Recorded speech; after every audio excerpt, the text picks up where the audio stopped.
Hi everyone, welcome to another shelf by shelf video, number 14, and I looked over my 13 video and I thought this format actually worked quite well, so my back's certainly grateful for it anyway. But yep, 4 more games on this shelf, seeing them in front of me here, as far as I can tell, yep, they're all single publishers. Again, this part of the shelf is pretty much going to be single publishers. Not to say I don't like their games, it's just some of them just haven't made it into my collection. There could be various reasons why, but it's not a case of, oh, the rest of their stuff is garbage. No, it's the case that I've cherry-picked these as my favourite from them. So first off, let's get on to Ludi Creations. I see the owners and designers and publishers like pretty often at conventions. Lovely blokes, very friendly. But this is definitely their shining example of what they've done, certainly in recent years. On the Underground, this is a reprint of an older game where you have this lazy passenger and you're connecting the train networks. And yeah, I know it's train, but I'm talking about like Ticket to Ride style train. We're talking connect stations as a passenger transport thing, not as a share manipulation garbage. But with this one, you're connecting a metro system underground, like London and Berlin in this case, and the lazy passenger is visiting all the different landmarks, but they will only visit them based on the shortest distance they have to walk. They don't care how long the train is. They could go all the way to the map and all the way back round, as long as they don't have to walk. So the less they walk, the better. And the idea is that you as all the players are putting your networks down in such a way that you can get the passenger to go on your networks. Doing so gets you points. You can get some bonus points by going to like the outskirts and connecting up certain landmarks and that, but predominantly you're doing it by getting that passenger to go where you want them to go. And it's that puzzle, that interaction with other players, and that kind of thing of, right, knowing where he's going to shoot over there and shoot over there, how can I make the best use of my network to try and capitalize on this? And it's simple, but test the brain enough. Doesn't take too long until you go to 4 or 5 players. Now, 4 players is manageable if people know what they're doing. 5 players, I will outright refuse to play this game. 5 players, it's too long. But as a 2 and 3 player game, this game just shines. This is a great re-implementation of an older game which I never got to play, but it's stark and beautiful. You know, the white background with the color just pops on the table. It's nice and big. Everything's clear to see graphic design wise, and I look forward to more maps. I mean, I've seen previews of New York and Tokyo. I think was it New York and Tokyo? Was it New York and...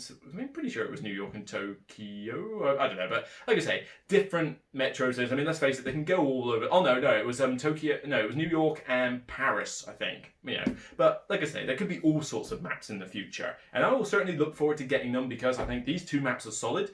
I mean, London is definitely the beginner map and Berlin's a little bit more advanced, but both are solid. Really love this one. Definitely my favourite from Ludi Creations. Cool. Now we go on to Pegasusspiel, although technically it's Quinid Games now. Firenze. This is the first version of Firenze. You know, I haven't got the Quinid Games version because it's exactly the same. It's the exact same game. The only thing that's different is the graphic design, of which I prefer the old one. Because what they did in the new version was that they took out the text and put in iconography. Problem is, you now have to understand what all the iconography does, whereas here, it just tells you what it does. Bit easier to read. But Firenze is this interesting little game where you're building these towers and you do it by collecting these different colour bricks in a kind of small world style. You've got a tableau of cards, some good, some bad, but coloured bricks will start accumulating on them, and you sort of go, well, I want that card. I'm going to put a brick on there, skip those and drag that card. So very much like Small World and Century Spice Road and stuff like that. But you're building these towers in order to score points, but you have to build them in certain ways because if you have too many bricks like on towers that aren't getting used, your towers will get knocked down. So you have to try and build them relatively quickly. But of course, the further up you build them, the more points there are, there's bonuses to get. The cards themselves, you know, some of them are cool bonuses, but some of them are just outright nasty effects that you don't want to trigger. But that card might have a lot of bricks you really want, and you might just have to suffer the penalty in order to get it. It's a neat little simple game, and I must admit, I've not played it in a while, but I would like to get this to the table again. You know, I think this was a solid, interesting Euro game, and Andrew Stedding, yeah, they've done some, you know, they've done some good stuff there. I quite like the design, so yeah, it's a good solid one. And the illustrator, I've just noticed, Michael Menzel, everything he touches basically looks good in terms of artwork. So it's a solid Euro that, you know, now the more I talk about it, the more I want to get it to the table again. You know, I've seen it played recently in its Quinid Games version, and it's good. get that version if you can't get this version, but just accept you're going to have to put up with iconography, not text. And it's not like there's reams of text, but, you know, the card explaining in a sentence what it does is easier than trying to remember what the iconography does. Cool. Now, this is a good favourite. Ah, yes. If you checked out my top 10 medium weight games, you'll have noticed this on there. Manhattan Project, Energy Empire. The best of the three. End of discussion. I'm sorry, but the first one is okay, but it's got a mechanic in it, like with the bombing stuff, which is completely pointless. No one does it, doesn't achieve anything, it's useless. Why is it in the game? This, the third one, 2 minutes to midnight, too long, too dry, too swingy, just too beat down. It really didn't work, that one. This one though, this one works solidly. It's got one of the best rule books to learn the game with. I've found, you know, a good mix of pictures and text without going into too much terminology. But this is great. It's kind of like, I mean, when I talked about it on the top 10, I did the John Cheadle Captain Planet sketch, which I still crack up every time I watch that.